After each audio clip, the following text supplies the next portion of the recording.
ইসরায়েলে এবার ইতিহাসের সবচেয়ে ভয়াবহ হামলা চালালো ইরান। ডিমোনা তেল আবিবে তেহরানের মিসাইল বৃষ্টি, সুপার হেভি ড্রোন মিসাইল ব্যবহারের দাবি IRGC।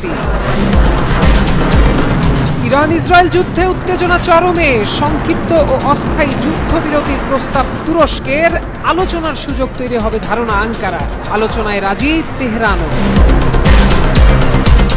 মধ্যপ্রাচ্য থেকে সরানো হলো সবচেয়ে বড় মার্কিন রণতরী জেরাল্ড আর ফোর্ড, ফিরেছে গ্রিসের ক্রিট দ্বীপের একটি নৌঘাঁটিতে। উপসাগরীয় অঞ্চলে মার্কিন সামরিক উপস্থিতিতে বড় ধরনের শূন্যতা। দ্রুতই খুলবে হরমুজ প্রণালী, জানালেন ট্রাম্প। ইরানের সঙ্গে দ্রুত আলোচনার তাগিদ। গুরুত্বপূর্ণ জলপথটিতে যুক্তরাষ্ট্র ও ইরানের যৌথ নিয়ন্ত্রণ দেখতে চান মার্কিন প্রেসিডেন্ট। হঠাৎ মার্কিন তেল শোধনাগারে ভয়াবহ বিস্ফোরণ, কেঁপে উঠল টেক্সাসের উপসাগরীয় এলাকা। হিটারের ত্রুটি থেকে দুর্ঘটনা, প্রাথমিক ধারণা পুলিশের।